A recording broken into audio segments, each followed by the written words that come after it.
Bismillahirrahmanirrahim. Assalamualaikum warahmatullahi wabarakatuh. Waalaikumsalam warahmatullahi wabarakatuh. Alhamdulillahirabbil alamin. Wassalatu wassalamu ala asrofil anbiya'i wal mursalin wa ala alihi wa sahbihi ajma'in. Yang terhormat Ustadzah, teman guru kelas 1 dan 2. Pertama-tama, marilah kita panjatkan puji syukur kehadirat Allah Subhanahu wa Ta'ala atas segala nikmat iman dan Islam serta kesehatan, sehingga kita bisa berkumpul di sini dalam acara pemaparan untuk menyebarkan pemahaman dan penerapan pengalaman budaya positif. Tak lupa kita sampaikan salawat dan salam kepada junjungan kita yang mulia Nabi Muhammad Sallallahu Alaihi Wasallam, yang kita nantikan syafaatnya di yaumil akhir nanti. Hadirin yang berbahagia, izinkan saya untuk menyampaikan susunan acara sebagai berikut. Acara pertama, pembukaan. Acara kedua, pemaparan untuk menyebarkan pemahaman dan penerapan pengalaman budaya positif. Yang ketiga, tanya jawab. Keempat, penutup. Ustadzah yang saya hormati, memasuki acara pertama, marilah kita buka acara pada siang hari ini dengan membaca basmalah bersama-sama. Bismillahirrahmanirrahim.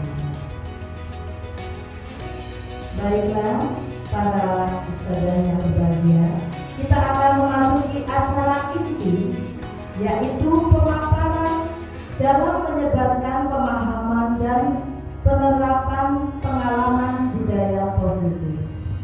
Kepada Ustadzah Erina, kami bersilakan.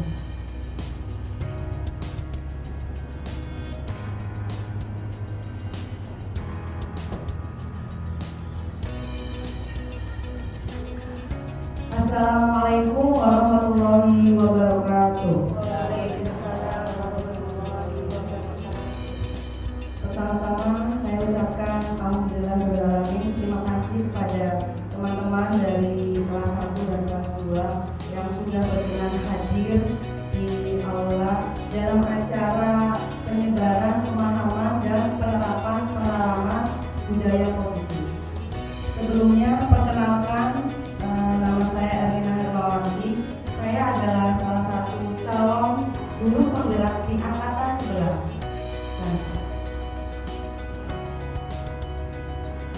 Dalam pendidikan guru penggerak, saya masuk di kelas 162. Saya didampingi oleh 2 pengajar dari yang belajar daring, fasilitatornya yaitu Bapak Tumolis. Kemudian untuk pengajar praktiknya yang secara datang luring itu ada Ibu Yeni Mariani.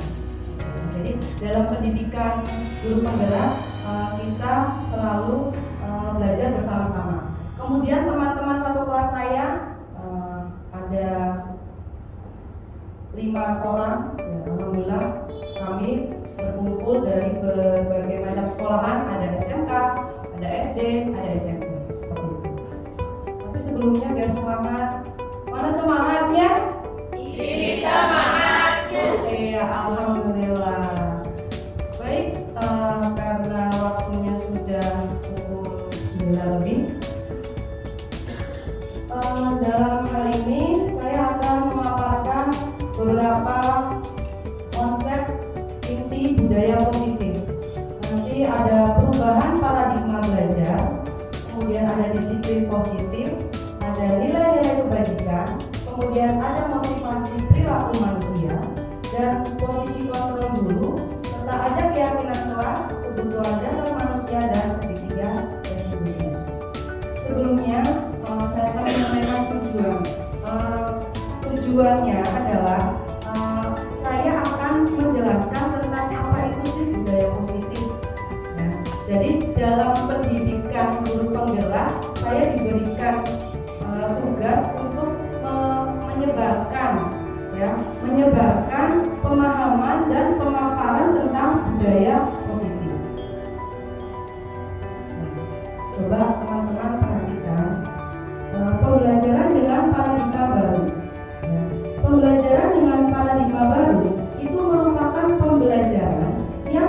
dirancang berdasarkan prinsip pembelajaran berdiferensiasi, ya, sehingga para peserta didik belajar sesuai dengan kebutuhannya berdasarkan tahap perkembangan sesuai dengan teori psikologi modern untuk mewujudkan profil pelajar Pancasila. Alhamdulillah ya, saudara, di sini kita sudah menerapkan pembelajaran secara berdiferensiasi. Nah, kemudian ada miskonsepsi. Tahu tidak miskonsepsi itu apa? Miskonsepsi itu berarti cara pandang yang salah atau pemahaman yang masih keliru. Seperti itu ya. Jadi miskonsepsi tentang teori kontrol. Bayangan kita bahwa guru itu selalu mengontrol murid. Jadi kita sebagai guru selalu mendikte murid, dikontrol oleh guru. Kemudian bahwa semua penguatan positif efektif bermanfaat. Kadang kalau ada anak yang 100 kita beri masukan, oh bagus ya, itu masih kontrol juga ya. Kemudian ada kritikan dan membuat rasa bersalah maupun menguatkan karakter. Nah, kadang-kadang kalau ada anak yang salah kita langsung berucap ke anak. Nah, terus juga bahwa orang dewasa itu berhak memaksa. Nah, ini ya, kadang-kadang kita sebagai guru selalu memaksa murid kita. Nah, itu adalah pandangan atau apa ya namanya ya, konsep yang salah. Nah, kemudian mengubah paradigma dari stimulus respon ke pendekatan teori kontrol. Stimulus respon, artinya apa yang harus ada? Tahu tidak? Respon apa? Rangsangan. Stimulus itu rangsangan, respon adalah tanggapan. Nah, biasanya ada realita atau kebutuhan kita itu sama, ya. Dulu itu berpendapat seperti itu. Tetapi dalam teori kontrol, realitas kebutuhan kita itu berbeda-beda. Sama kita itu sebagai pendidik, bahwa kebutuhan anak-anak masing-masing siswa itu berbeda. Ada yang sudah pintar membaca, ada yang belum sama sekali. Terus kemudian semua orang melihat hal yang sama. Jadi awalnya bisa melihat bahwa anak itu sama semua. Ternyata dalam teori kontrol, setiap orang itu memiliki gambaran yang berbeda-beda. Itu. Nah, ini kita juga pasti berbeda-beda ya dalam berpikir tentang sesuatu. Nah, kemudian kita mencoba mengubah orang agar berpandangan sama dengan kita. Itu dalam stimulus respon seperti itu. Ya. Jadi mengubah orang lain supaya sama pandangannya dengan kita. Kemudian kalau dalam teori kontrol itu kita berusaha memahami pandangan orang lain tentang dunia. Nah, kitanya itu berusaha memahami. Kemudian perilaku buruk dilihat sebagai suatu kesalahan. Nah, itu karena kita sering mengecap seperti itu ya. Kalau anak tidak kasih sayang dan rasa diterima. Nah, ini rasa diterima, dipedulikan, berbagi, kerjasama, menjadi bagian dalam kelompok. Nah, ini juga sangat berpengaruh ya kepada kasih sayang. Jadi kalau peserta didik kita atau murid kita kurang kasih sayang di rumah, pasti dia akan mencari perhatian, pengen ledotan. Saya pernah punya murid seperti itu, kelas 1, jarang dipeluk oleh orang tuanya. Di kelas mesti ledotan, saya tanya kenapa sih, kenapa gitu ya. Jadi minta disayang seperti itu. Itu untuk anak kelas 1. Kemudian yang ketiga adalah penguasaan. Nah, penguasaan ini berhubungan dengan harga diri, ya, keinginan untuk dianggap, memimpin, berprestasi, diakui, didengar. Jangan salah kepada anak-anak kita kelas 1, kelas 2 itu pengen lo didengar. Pagi-pagi mesti laporan sama ustadznya. Us aku ini, us aku itu, us sampai saya bingung apa yang harus didengar.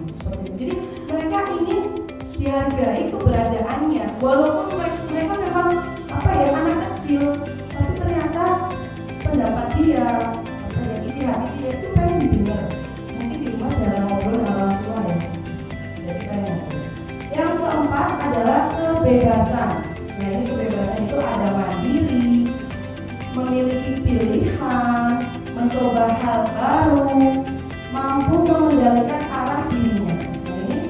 Nah, ini kebebasan. Jadi dia mandiri, bisa mengatur dirinya sendiri. Dan yang terakhir adalah kebutuhan kesenangan. Sama seperti anak-anak, kita juga pasti senang ya, terus kalau misalkan diajak jalan-jalan, ya kan, diajak shopping, senang apa enggak?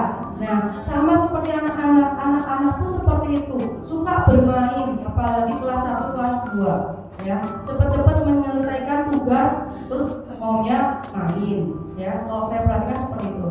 Jadi saya membayangkan gimana kalau di kelas 1, kelas 2 belakangnya itu seperti apa ya, anak-anak TK gitu loh. Jadi ada tempat-tempat, ada bermain, humor, sama seperti kita ya, kalau kita kerja isinya kaku terus ya.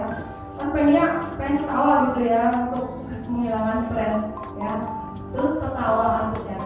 Nah, itu adalah 5 kebutuhan dasar manusia yang anak-anak butuhkan dan kita pribadi pun juga pasti membutuhkan. Nah, yang selanjutnya adalah 5 posisi kontrol guru. Nah, ini sangat menarik ya Ustazah. Coba nanti Ustazah merefleksikan pada dirinya sendiri, termasuk yang seperti apa gitu ya. Nah, ada 5. Yang pertama, penghukum. Kalau yang penghukum itu contohnya ya, kamu harus maju ke depan berdiri di sebelah tiang bendera hingga upacara selesai. Kita refleksikan kepada diri kita sendiri. Apakah kita pernah melakukan hal seperti itu? Contohnya, misalkan telat masuk, sudah berdiri di depan kelas atau seperti itu ya. Itu posisi penghukum. Yang kedua adalah pembuat rasa bersalah. Nah, coba. Ini contohnya adalah Bu Guru kecewa dengan kamu. Sudah diingatkan untuk memakai atribut lengkap ketika upacara, tetapi kamu tidak mengindahkan peringatan dari Bu Guru. Ini saya pernah melakukan seperti ini ya Ustazah, membuat rasa bersalah. Kadang-kadang dulu ketika saya menggantikan kelas, saya selalu bilang, jangan ditulang, nanti Ustazah yang dimarahin. Nah, itu gak boleh, karena kita memposisikan sebagai pembuat rasa bersalah dari anak. Nah, dan yang selanjutnya adalah sebagai teman. Nah, ini insya Allah ya ada kelas 1, kelas 2 rata-rata menerapkan posisi bisa sebagai teman. Contohnya, ayo dong ikut aturan sekolah, tolong bantu ibu bapak ya sekali ini. Ya sudah, tidak apa-apa, lain kali jangan berbuat seperti ini lagi. Nah, ini saya juga menerapkan di kelas 1 karena saya seperti teman juga bagi mereka. Dan yang terakhir ada belum terakhir, pemantau. Nah, yang pemantau itu contohnya kamu sudah melanggar peraturan sekolah, ya. Kamu tahu konsekuensinya. Setelah upacara, kamu beli atribut ke koperasi dan jangan dikurang. Nah, memantau itu memantau terus gerak-gerik anak. Jelas ya Ustaz ya? Dan yang terakhir adalah sebagai manajer. Ya, posisinya saya dan manajer. Nah, contohnya, apakah kamu tahu kesalahanmu? Kira-kira bagaimana kamu memperbaiki kesalahanmu? Nah, posisi yang baik dari 1 sampai 5, kira-kira itu apa sih Gus? Menurut saya sebagai apa? Iya, sebagai manajer. Kenapa Gus sebagai manajer?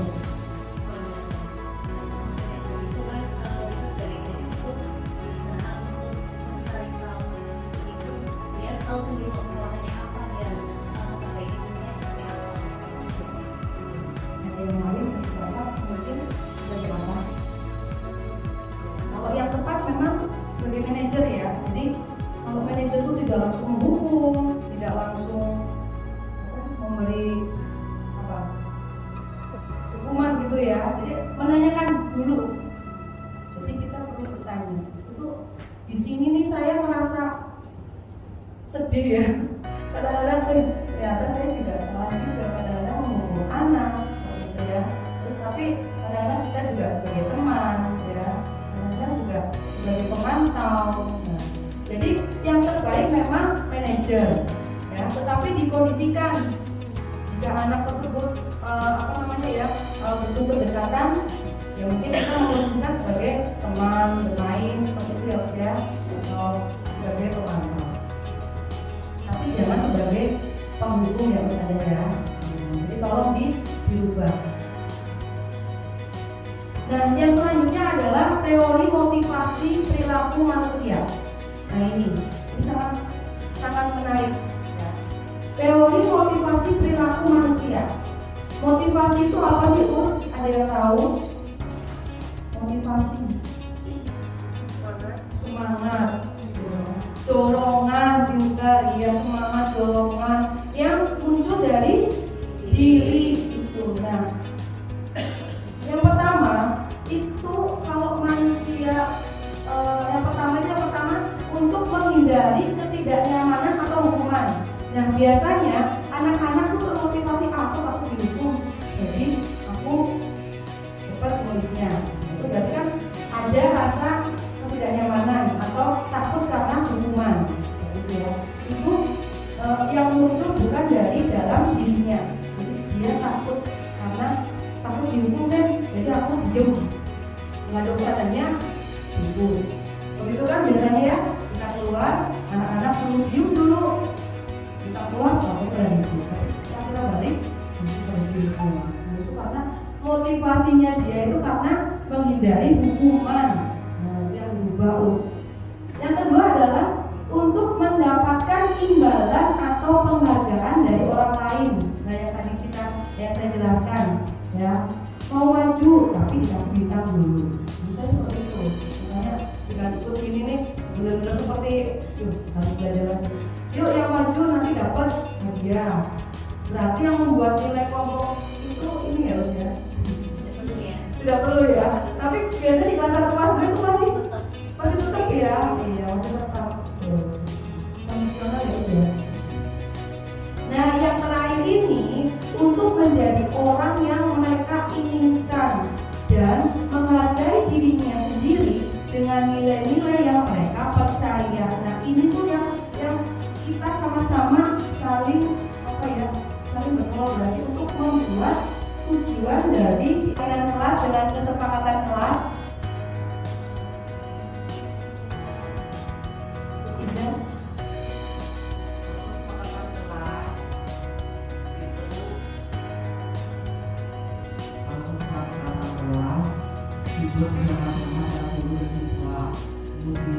kalau dari kelas sama dibuat siswa masuk dan ada itu dilaksanakan sehingga menjadi kebiasaan, kemudian budaya, sehingga menjadi budaya positif sekolah kelas tersebut seperti itu.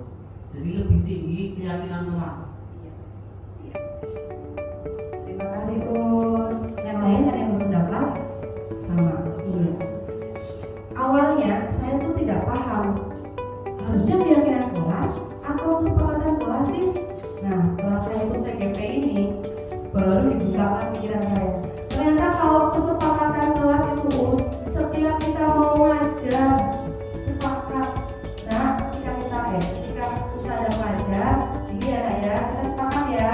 Nah, jadi kalau saya lihat kita juga harus bekerja sama dengan guru bidang tadi agar kesepakatan kelas ketika selain kita ngajar guru bidang tadi juga anak-anak tertib di kelas. Itu yang kadang-kadang anak mendengarkan mata pelajaran kita, sedangkan guru bidang tadi tidak didengarkan, gitu ya. Nah, itu kita perlu menjelaskan kepada guru bidang tadi juga. Jadi kesepakatan kelas betul yang dijelaskan oleh ketiga tadi itu bersifat ketika akan melakukan sesuatu, ya, entah itu mengajar atau melakukan kegiatan.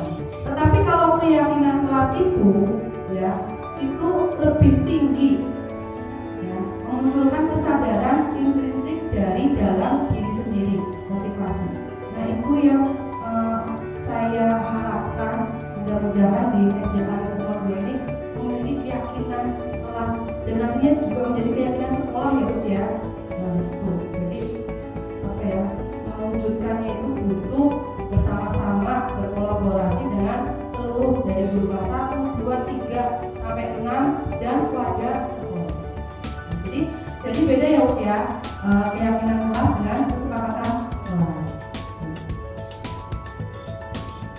Dan keyakinan kelas itu bukan peraturan us.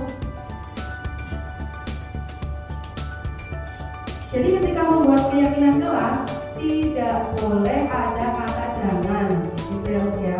Kalimatnya positif. Kemarin saya baru lupa kalimat tentang positif. Benar. Contohnya, misalkan jangan berisik. Berarti keyakinan kelasnya apa?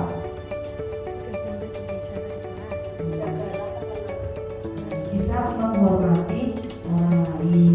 Itu. Jadi maksudnya ke nilai-nilai kebajikan, ya. Maksudnya kepada nilai-nilai kebajikan. Gak boleh terus jangan terlambat, jangan berisik, jangan ribut, jangan berlari-larian. Jadi kalimatnya diganti yang positif. Gitu ya. Nanti setelah dicek dirubah. Ya, yang masih ada kata jangannya. Jadi bukan peraturan ya. Nah, yang selanjutnya adalah segitiga restitusi. Segitiga restitusi adalah suatu proses dialog yang dijalankan guru atau orang tua agar dapat menghasilkan murid yang mandiri dan bertanggung jawab. Saya juga baru tahu segitiga restitusi, gitu ya. Ternyata ada tahapannya us. Yang pertama, kira-kira tahapannya yang mana ya us?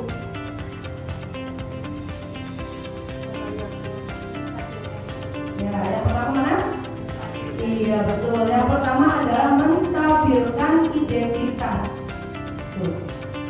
Yang kedua? Iya pintar terus. Validasi tindakan yang salah. Dan yang terakhir adalah menanyakan keyakinan. Gitu ya. Terus jadi ada 3 tahapan dalam segitiga restitusi.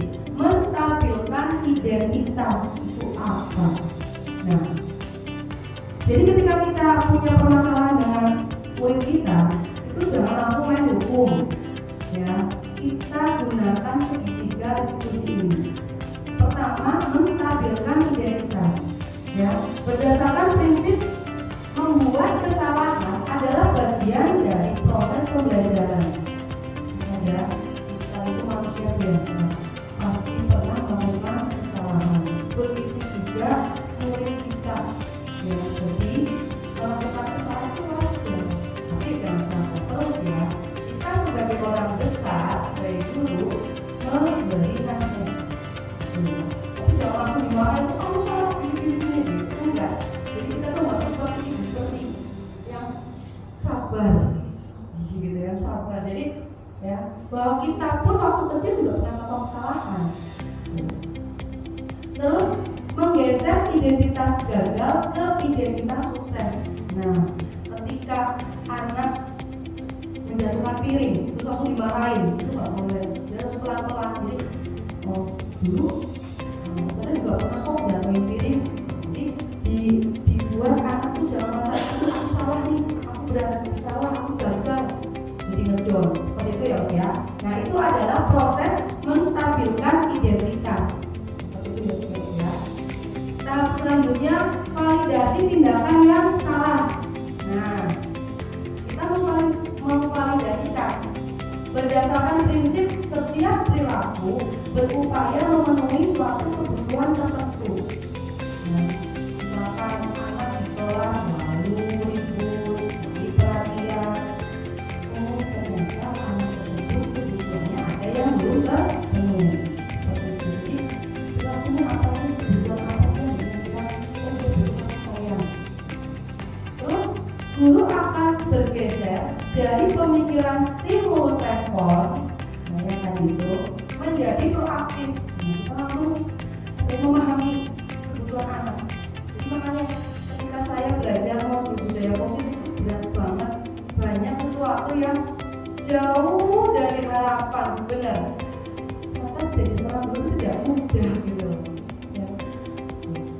Yang selanjutnya mengenali dan mengakui kebutuhan murid akan memperbaiki hubungan dengan murid. Setelah itu, yang terakhir adalah menanyakan keyakinan. Nah, ini menanyakan keyakinan. Murid akan diberi pertanyaan-pertanyaan untuk memunculkan motivasi secara intrinsik. Nah itu, jadi setelah berbuat salah, ya, tadi yang pertama apa ya? Menstabilkan identitas. Kamu melakukan itu juga pernah seperti itu. Terus kenapa kamu telat? Nah itu validasi tindakan yang salah. Jadi nanya. Ya. Terus yang terakhir adalah menanyakan keyakinan. Kamu tahu nggak mau terlambat? Berarti kamu tidak sesuai dengan keyakinan apa? Oh, aku nggak disiplin, us. Nah, seperti itu contohnya. Ya, jadi kalau anak di kelas melakukan kesalahan atau berbuat sesuatu yang tidak baik, jangan langsung dihukum. Pakai segitiga restitusi. Ya, Ustazah ya. Sampai sini ada pertanyaan?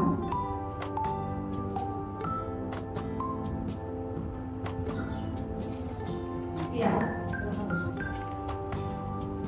Terima kasih Usti atas waktunya dan kesempatan.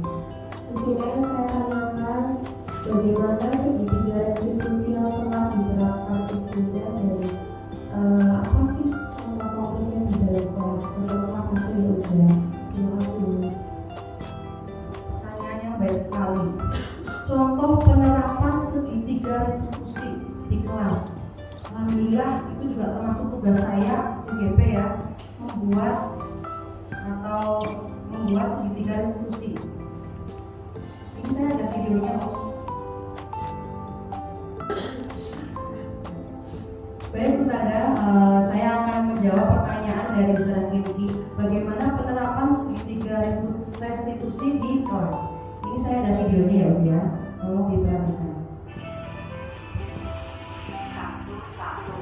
Hakim bertengkar dengan Kabir saat pelajaran tahfidz di kelas, sehingga hal ini membuat pelajaran tahfidz tidak kondusif. Berikut adalah skenario penyelesaian masalah dengan menggunakan segitiga restitusi.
Jadi saya harus bersama sama kelas 1 ya, yang dulu lagi. Iya.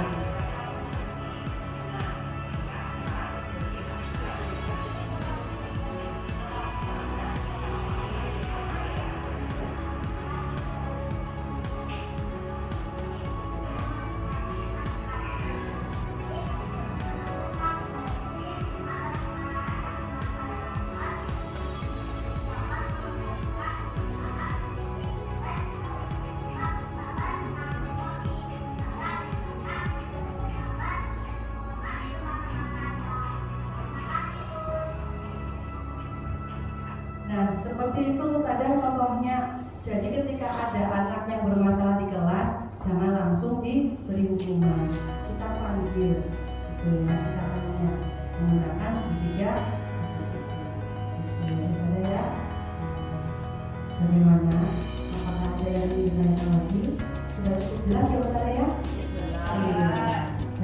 ada. Jika sudah jelas, baiklah Ustazah semuanya, untuk pemaparan budaya positif sudah saya lakukan. Untuk kegiatan terakhir, monggo Ustazah untuk memberikan refleksi dari kegiatan yang sudah kita lakukan hari ini. Ada yang memberikan refleksi? Silakan terus.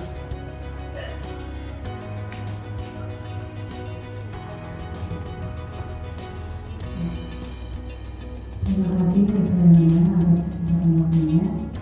Jadi refleksi dari pembelajaran tentang penyebaran pemahaman dan penyebaran pengalaman, yaitu terkait dengan budaya positif yang disampaikan oleh Ustazah Nina itu, saya menjadi tahu bahwa ternyata budaya positif itu kita sebagai pendidik itu seharusnya lebih memposisikan diri sebagai manajer kontrolnya, tetapi tetap tidak menghilangkan yang lainnya gitu. Seumpamanya memang anak itu membutuhkannya, anak itu kebutuhan kebutuhan dasarnya itu bermacam-macam ya. Nah, kita tetap melihat ke situ. Apakah anak itu memerlukan perhatian dari kita atau dia memerlukan perhatian dari kita pun tetap memberikan yang terbaik buat anak. Kemudian masalah keyakinan kelas ya. Masalah keyakinan kelas itu gunakan hal-hal positif yang mengandung nilai kebajikan. Tidak menghakimi atau menghukum, istilahnya dengan aturan yang mana anak itu menjadi down ya. Motivasinya itu jadi turun gitu. Jadi kita sebisa mungkin itu memunculkan motivasi dari dalam intrinsik ya, motivasi intrinsik dari guru tersebut. Kemudian ada lagi ketika ada permasalahan di dalam kelas, sebaiknya gunakan istilah dengan segitiga restitusi, karena itu langkah yang tepat sekali buat kita. Jadi kita menanyakan dulu, terus kemudian kita melakukan tindakan, sehabis itu kaitkan dengan keyakinan kelas yang sudah dibuat dan disepakati oleh anak-anak dan kita sebagai seorang pendidik. Terima kasih Ustazah. Iya, tepuk tangan buat kalian. Alhamdulillah Ustazah, untuk acara kegiatan hari ini mudah-mudahan apa yang saya sampaikan dapat bermanfaat bagi kita semua sebagai seorang pendidik. Dan saya mohon maaf jika dalam memaparkan materi itu masih banyak kekurangan, karena satu lagi saya masih belajar ya, makanya masih jadi calon guru penggerak. Doakan mudah-mudahan lancar semuanya dan kita semua bisa menerapkan budaya positif di sekolah sesuai dengan apa yang kita harapkan untuk anak-anak kita. Yang itu dulu. Assalamualaikum warahmatullahi wabarakatuh. Terima kasih ya Us.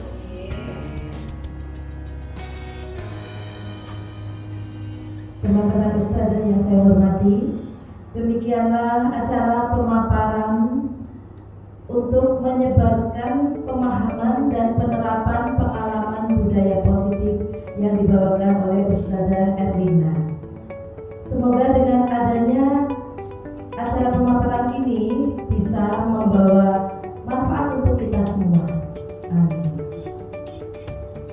Mohon maaf atas segala kekurangan dan hilaf kami dalam penyampaian pemaparan dan juga untuk pribadi saya sendiri dalam membawa acara. Jika ada kekurangan dalam membawakan acara, kami mohon maaf yang besar-besarnya. Marilah kita tutup acara ini dengan membaca hamdalah bersama-sama. Alhamdulillahirabbil alamin. Wabillahi taufiq wal hidayah. Wassalamualaikum warahmatullahi wabarakatuh.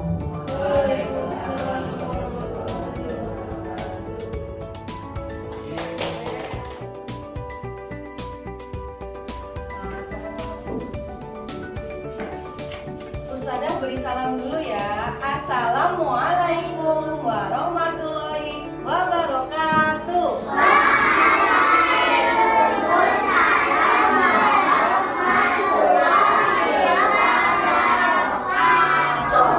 Sobahul khair. Kaifalukum? Alhamdulillah anda bikhoir. Nih anak-anak kelas 1A, yuk biar semangat. Ustazah pengen dengar suara ingatkan yel 1A? Ya, yang penting ya. Yel 1A. 1A beriman dan bertakwa.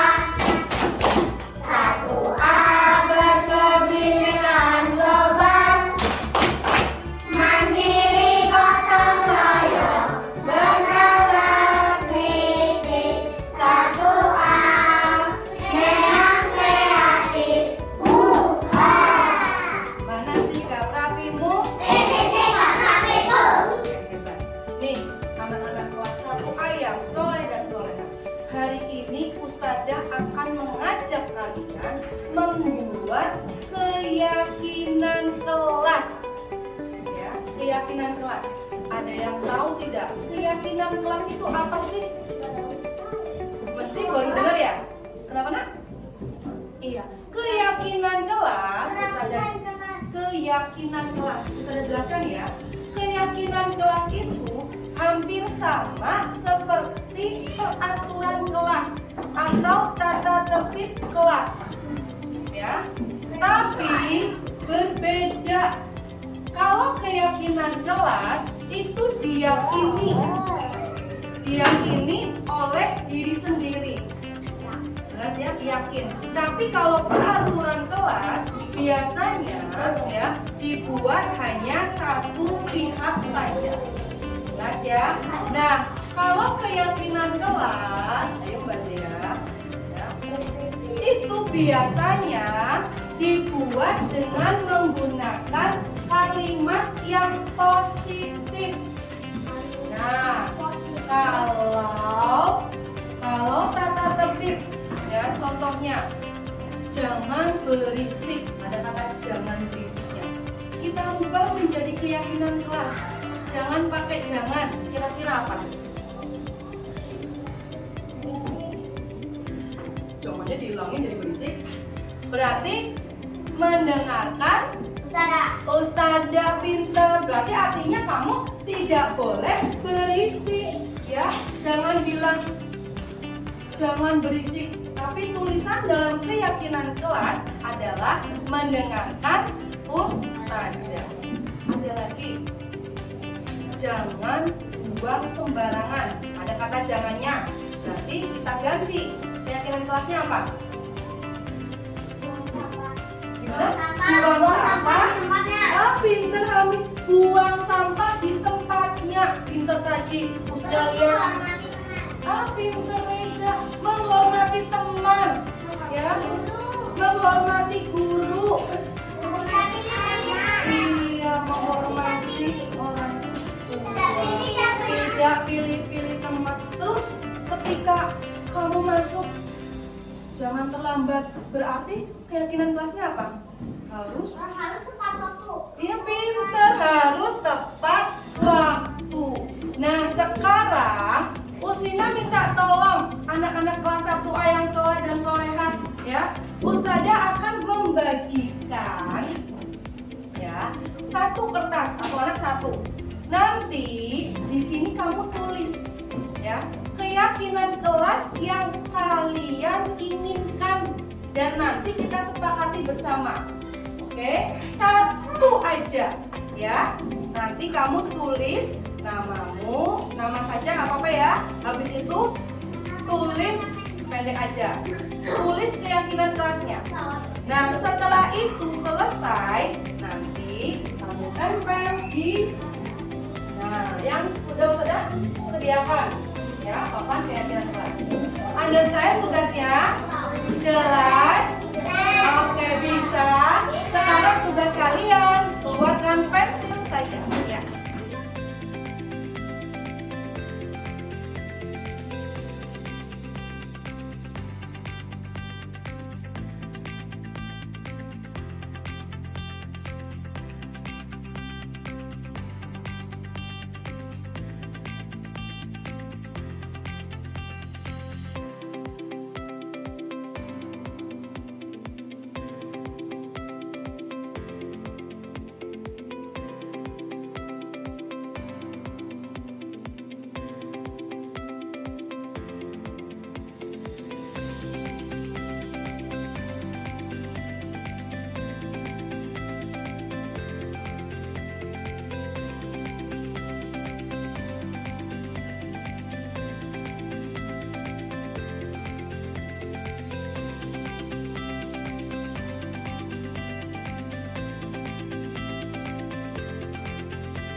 dengan memberikan penandaan kesepakatan menggunakan cap jempol. Nah, sekarang saya tanya, apakah kita menyepakati keyakinan kelas kita bersama? Ya? Ya. Baik anak-anak, mulai besok dan selamanya kita harus ingat tentang keyakinan kelas kita yang sudah kita buat bersama. Sampai di sini adakah yang ingin bertanya? Kalau sudah ingin bertanya, baik anak-anak, Ustazah akhiri. Jawab salam Ustazah. Wassalamualaikum warahmatullahi wabarakatuh. Warahmatullahi wabarakatuh. Perkenalkan, nama saya Rafa dari kelas 1A. Perasaan saya sangat senang sekali. Membuat keyakinan kelas sangat penting karena dapat menumbuhkan sikap disiplin. Terima kasih, Perkenalkan, nama saya Gibran dari kelas 1A. Perasaan saya sangat senang sekali. Membuat keyakinan kelas sangat penting karena dapat menumbuhkan sikap bertanggung jawab. Terima kasih, Ustina. Perkenalkan, nama saya Ais dari kelas 1A. Perasaan saya sangat senang sekali. Membuat keyakinan kelas sangat penting karena dapat menumbuhkan sikap peduli terhadap kelas. Terima kasih, Ustina.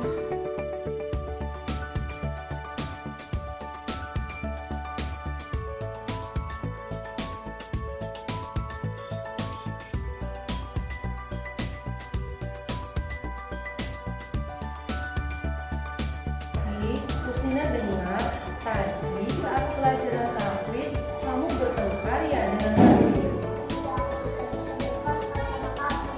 Kenapa kesel Hakim?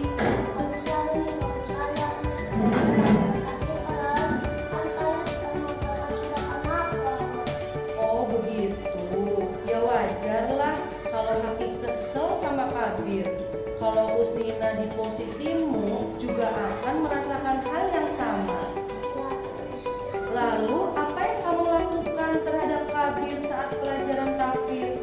Saya marah-marah, terus saya pukul Kabir pakai penggaris. Oh begitu, pasti kamu melakukan hal itu ada sebabnya ya?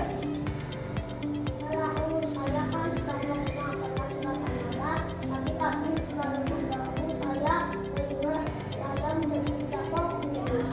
Sekarang coba kita pikirkan bersama. Tindakan Hakim memukul Kabir menggunakan penggaris itu apakah sesuai dengan keyakinan kelas kita? Menurut kamu, keyakinan kelas apa yang sudah kamu langgar?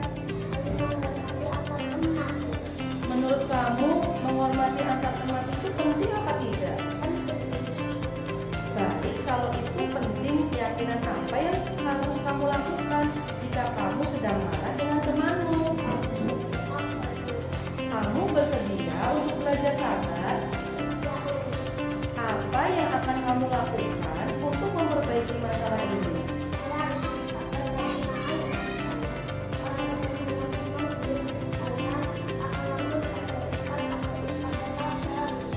Iya, tepat sekali tindakanmu Hakim. Nah, sekarang silakan kembali ke tempat dudukmu. Tetap semangat menghafalkan juz amma ya.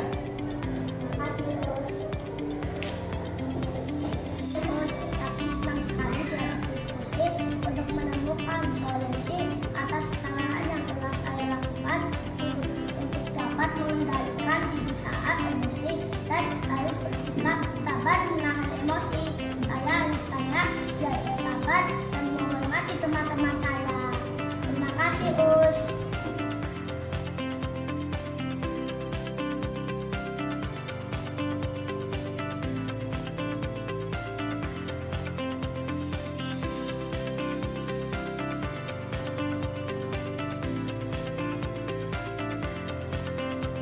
Rafa, tadi Kusina lihat kamu terburu-buru saat masuk ke dalam kelas ya, sampai lupa memberi salam. Ya, Us, soalnya sudah terlambat. Rafa, sudah berapa kali Rafa datang terlambat ke sekolah? Harus setiap hari, Us. Kalau begitu, sering datang terlambat itu termasuk kesalahan bukan? Iya, Us. Ini Rafa, berbuat kesalahan itu manusiawi. Setiap orang pasti pernah berbuat kesalahan. Yang terpenting, kita bisa belajar dari kesalahan itu dan berusaha untuk memperbaiki. Setuju, Rafa? Nah, sekarang kita mencari solusi bersama ya, Rafa. Rafa sering datang terlambat, pasti punya alasannya. Kenapa sih sering datang terlambat?